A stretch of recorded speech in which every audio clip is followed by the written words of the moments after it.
बिहार चुनावी का शोर थम चुका है। अब एग्जिट पोल और नतीजों की बारी है। नतीजों से पहले अगले 2 दिनों तक कयासों का बाजार गर्म रहेगा। सत्ता बाजार में दांव लगेगी, लेकिन इन दांव और दावों के बीच तेजस्वी यादव को कोई ऐसी खुशखबरी मिल गई है कि उनका मन गदगद हो गया है। इसीलिए दूसरे चरण की वोटिंग के बीच ही अपने ऑफिशियल एक्स हैंडल पर लिखा है, मन गदगद है, मेरे बिहार ने कमाल कर दिखाया है। हर जगह से बम्पर वोटिंग की खबर आ रही है। बुजुर्ग, महिलाएं, युवा, व्यापारी, किसान, हर जाति, हर वर्ग बढ़ चढ़कर लोकतंत्र के इस महोत्सव में अपनी भागीदारी सुनिश्चित कर रहे हैं। ये कर्म रुके नहीं, ये कदम थमे नहीं। दरअसल दूसरे चरण में पहले चरण के मुकाबले और जबरदस्त वोटिंग हुई है। तेजस्वी यादव इस बात से गदगद है क्योंकि उन्हें बम्पर वोटिंग में अपनी जीत नजर आ रही है। बिहार विधानसभा चुनाव के पुराने परिणाम भी इस बात की तस्दीकी तो करते हैं कि बम्पर वोटिंग में आरजेडी की सरकार बनती रही है।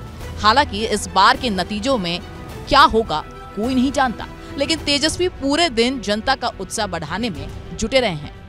आप सब लोगों से हम अपील करना चाहते हैं कि अपने कतार को छोड़ करके वापस ना जाए, यानी बिना वोट दिए हुए आप लोग घर वापस ना जाएं।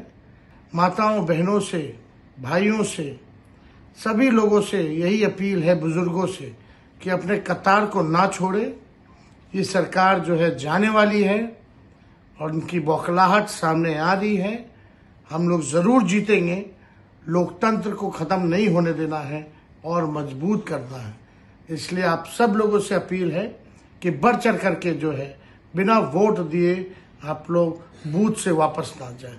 बहुत बहुत धन्यवाद। जीत और हार सियासत के 2 पहलू हैं, लेकिन बम्पर वोटिंग लोकतंत्र की जीत है, बिहार के मतदाताओं की जीत है। इस बार बिहार ने अपनी जिम्मेदारियों को बखूबी निभाया है, क्योंकि पहले चरण में 7% से ज्यादा वोटिंग हुई और दूसरे चरण में ये आंकड़ा 65% से ऊपर पहुंचने की उम्मीद जताई जा रही है।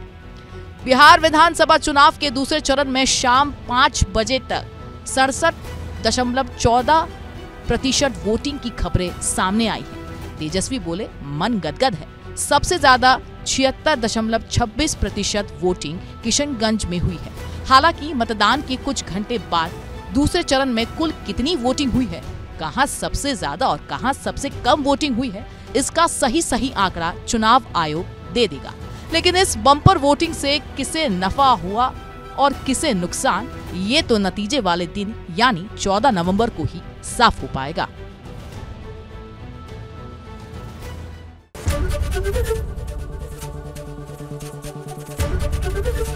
एबीपी गंगा, खबर आपकी, जुबान आपकी।